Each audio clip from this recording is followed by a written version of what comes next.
নমস্কার, কেমন আছো তোমরা? ইজি টু লার্নিং স্কুলে তোমাদের আরো একবার স্বাগত। আমরা পড়ছিলাম alcohol, phenol and ether. Alcohol, phenol এবং ইথারের আমরা ক্লাসিফিকেশন, তাদের আইডেন্টিফিকেশন, তাদের নোমেনক্লেচার এবং তাদের আইপিসি নোমেনক্লেচার অবধি পড়েছি। আজকে আমরা যেটা পড়বো তা হলো আহ, আজকে আমরা যা পড়বো তা হলো structure of alcohol, phenols and ether. Alcohol, phenol এবং ইথারের যে স্ট্রাকচার আছে সেই সম্পর্কিত আমরা পড়াশোনা করব। চলো দেখি।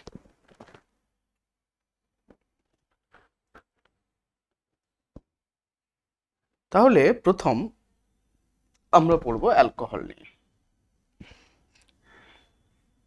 অ্যালকোহল মানে কি? অ্যালকোহল মানে হলো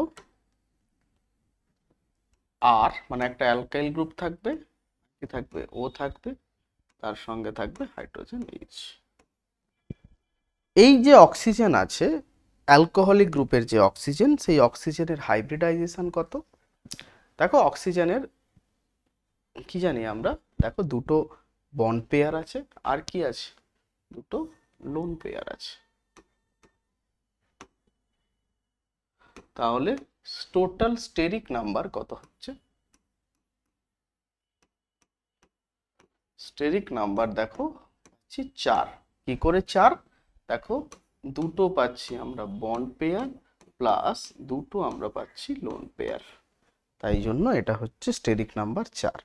যদি স্টেরিক নাম্বার 4 হয় তাহলে হাইব্রিডাইজেশন নাম্বার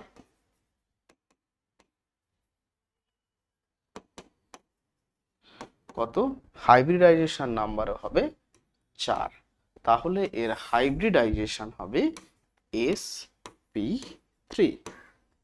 ঠিক আছে, এর হাইব্রিডাইজেশন হবে sp3।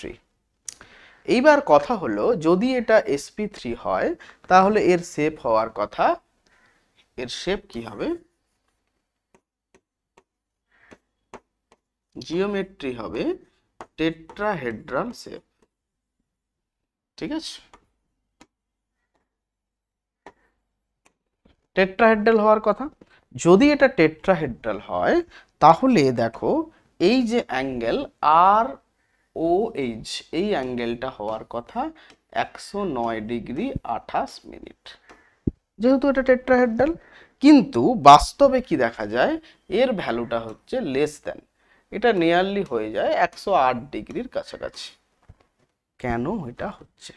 তাহলে অ্যালকোহল, যে অ্যালকোহলের অক্সিজেন আমরা দেখছি সেন্ট্রাল অ্যাটম ধরতে পারি, সেটা হচ্ছে আমাদের sp3 হাইব্রিডাইজড, এবং তার তালে কি আছে, দুটো লোন পেয়ার আছে, দুটো বন্ড পেয়ার আছে। sp3 মানে সেটা টেট্রাহেড্রাল জিওমেট্রি অ্যাটেন্ড করবে। যেহেতু এটা টেট্রাহেড্রাল জিওমেট্রি অ্যাটেন্ড করবে, তাহলে আমি বলতে পারি এক্ষেত্রে এর অ্যাঙ্গেলটা হওয়া উচিত 109°28', কিন্তু বাস্তবে অ্যাঙ্গেলটা হচ্ছে 108'। 108°। কেন এটা হচ্ছে? দেখো আমরা তোমাকে আরেকবার দেখাচ্ছি অ্যালকোহলের স্ট্রাকচার। আর এটা হচ্ছে আমাদের অক্সিজেন, এটা হচ্ছে এইচ, আর এর কি আছে, দুটো লোন পেয়ার আছে। এবার কি হচ্ছে, এই যে দুটো লোন পেয়ার আমরা দেখতে পাচ্ছি, সেই দুটো লোন পেয়ারের মধ্যে লোন পেয়ার রিপালসান হয়। দেখো এই লোন পেয়ার রিপালসান যত হবে, এই দুটো বন্ড পরস্পরের দূরে সরতে চাইবে, তাহলে এই দুটোকে কি করবে, ঠেলবে। ঠেলার জন্য এই যে অ্যাঙ্গেলটা কি হয়ে যায়, 108°। তাহলে কি লিখবো আমরা, due to lone pair repulsion on oxygen atom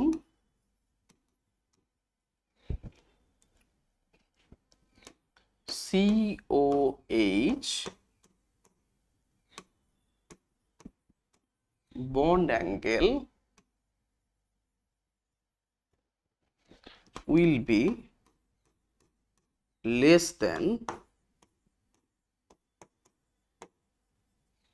regular tetrahedral angle. Regular যে টেট্রাহেড্রাল অ্যাঙ্গেল হয় তার থেকে এটা কিন্তু কম হয়। কেন কম হয় না, due to the bond pair lone pair repulsion.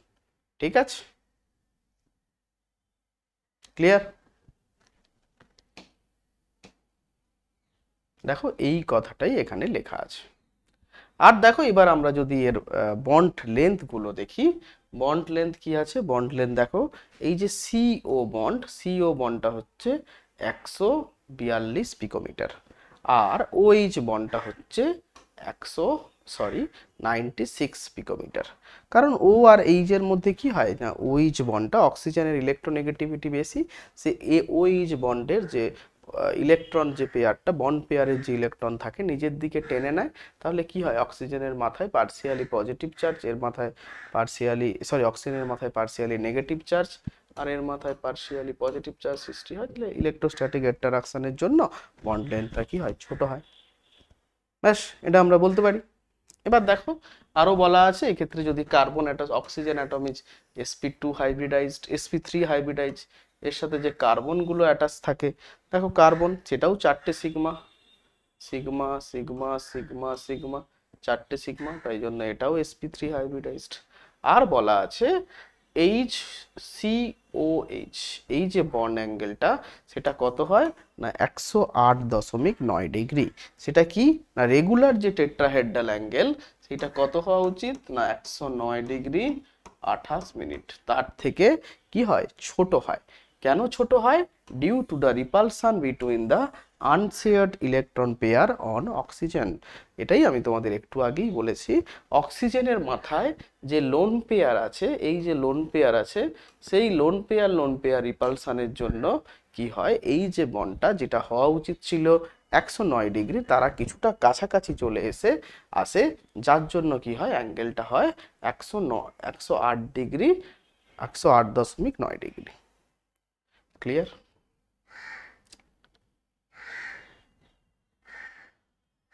Next চলো আমরা দেখি, নেক্সট আসি ফেনল, স্ট্রাকচার অফ ফেনল। দেখো ফেনলের ক্ষেত্রে দেখো ওইচ যে গ্রুপটা অ্যাটাচড আছে, ওইচ গ্রুপ কোন যে কার্বনের সঙ্গে অ্যাটাচড আছে, সেই কার্বনটা কিন্তু sp2 hybridised. Clear? sp2 hybridised. আর দেখো সিও বন্ড লেন্থ, এই যে সিও বন্ড লেন্থ অফ ফেনলের যে সিও বন্ড লেন্থ আছে সেইটা হচ্ছে 136। আর আগেরটাই তোমরা যদি দেখো, আমাদের একদম প্রথম পেজে দেখবে যেটা আমাদের অ্যালকোহলের ক্ষেত্রে ছিল সেটা ছিল 142। দেখো অ্যালকোহলের ক্ষেত্রে ছিল 142, মানে সিও বন্ড ইন অ্যালকোহল কত ছিল, সেটা ছিল 142 পিকোমিটার। কিন্তু সেই সিও বন্ড ইন ফেনল কত, সেটা হচ্ছে 136 পিকোমিটার। ক্লিয়ার? সেটা হচ্ছে 136 পিকোমিটার। সেই জন্য কি হচ্ছে না, CO bond length in phenol is less than the CO bond length in methanol। এটা কেন হচ্ছে এটা কিন্তু আমরা ব্যাখ্যা করব। ঠিক আছে, এটা একটা কোশ্চেনের আকারে আমরা ব্যাখ্যা করব। নেক্সট পয়েন্টে আসি। এবার আসি ইথার। ইথারের ক্ষেত্রে তোমরা কি দেখবে, দেখো ইথারে থাকে CH3 ও CH3, এরও দুটো লোন পেয়ার থাকে অক্সিজেন, এটাও অ্যালকোহলের মতো sp3 হাইব্রিডাইজড। কিন্তু এক্ষেত্রে আবার অ্যাঙ্গেলটা কি হয় না, তোমাদের যে টেট্রাহেড্রাল অ্যাঙ্গেল 109 ডিগ্রি তার থেকে কিন্তু বেশি হয়। কেন হয় দেখো, এক্ষেত্রে দুদিকে আছে দুটো CH3, তাদের মধ্যে আছে এতগুলো হাইড্রোজেন, তাদের মধ্যে একটা স্ট্রং স্টেরিক হিন্ড্রেন্স দেখা যাবে। তাই জন্য কি হয়, এক্ষেত্রে আবার বন্ড পেয়ার রিপালশনটা কিন্তু বেশি, টু বাল্কি গ্রুপ। এই দুটো দেখো বাল্কি গ্রুপ আছে, তাদের মধ্যে রিপালশনের জন্য বন্ড পেয়ার রিপালশনটা বেশি হবে, তাই জন্য এরা পরস্পরের থেকে দূরে সরে যাবে। এই অ্যাঙ্গেলটা হবে 111.7 ডিগ্রি।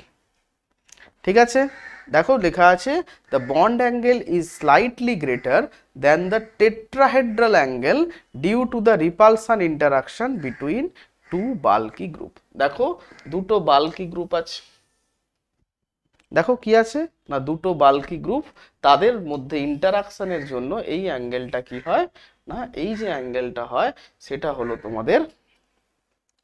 আমাদের যে টেট্রাহেড্রাল অ্যাঙ্গেল 109.28 তার থেকে বেশি। নেক্সট যে কোয়েশ্চেন আমাদের আছে সেইটা আমরা দিয়ে আজকের টপিকটা মোটামুটি শেষ করব। ভিডিওটা খুব ছোট্ট হবে। দেখো এইখানে একটা জিনিস আছে, why does the CO bond length in phenol is smaller than that of the CO bond length? কি করে বলবো আমরা? এটার জন্য আমাদের বলতে হবে ফেনলের রেজোনেটিং স্ট্রাকচার।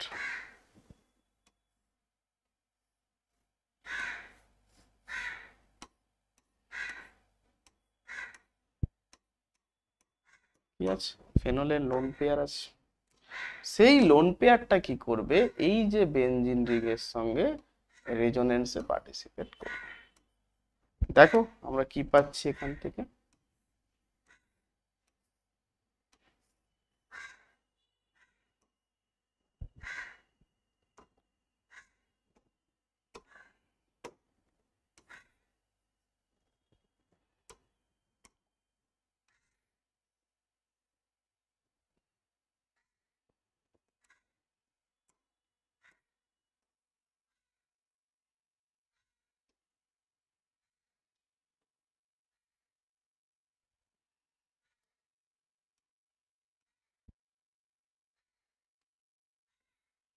দেখো আমরা এখান থেকে কি পাচ্ছি, এটা এটা ডবল বন্ড ক্যারেক্টার হলো ও এইচ, এখানে আসবে প্লাস, এখানে চলে এলো মাইনাস, আবার এইটা রেজোনেন্স করবে, এটা আসবে এখানে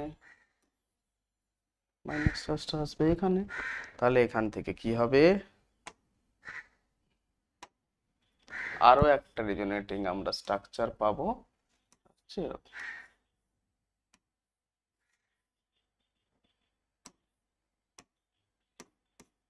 minus double bond O H plus. Next দেখো আবার একটা রেজোনেটিং স্ট্রাকচার হবে, এখান থেকে এই মাইনাস চার্জটা এখানে শিফট হবে, এখান থেকে এখানে আসবে, যেখান থেকে আমরা যে ক্যানোনিক্যাল স্ট্রাকচারটা পাবো সেটা হচ্ছে এরকম।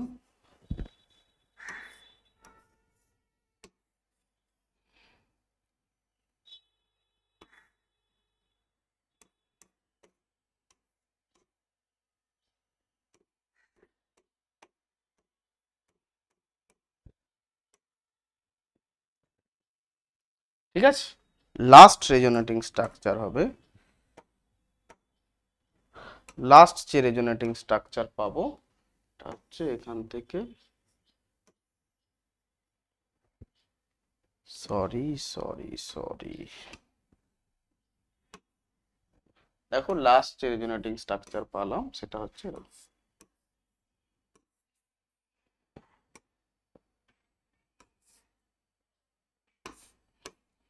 দেখো এখান থেকে আমি এদের রেজোনেটিং স্ট্রাকচার দেখে এটুকু বলতে পারছি, ডিউ টু দিস রেজোনেন্স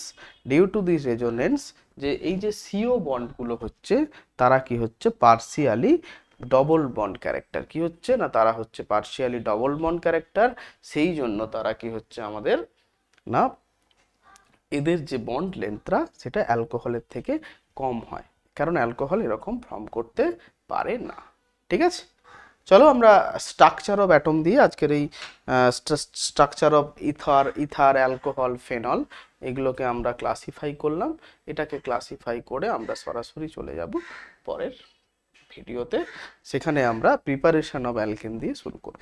ঠিক আছে, তাহলে আমাদের এখনো অবধি যেটা হয়ে গেল, আমরা অ্যালকোহল পড়লাম, ফেনল পড়লাম, ইথার পড়লাম, তাদের নোমেনক্লেচার শিখলাম, তাদের স্ট্রাকচারগুলো আমরা বিশ্লেষণ করে নিলাম। পরবর্তী যে ভিডিওগুলো আসবে খুব শীঘ্রই আসবে, সেখানে আমরা ইথারের যে ইথার অ্যালকোহল এগুলোর প্রিপারেশন রিয়াকশন পড়বো, তারপর আমরা তাদের কেমিক্যাল প্রপার্টিজ চ্যাপ্টার খতম। চলো, ভালো থেকো, সুস্থ থেকো।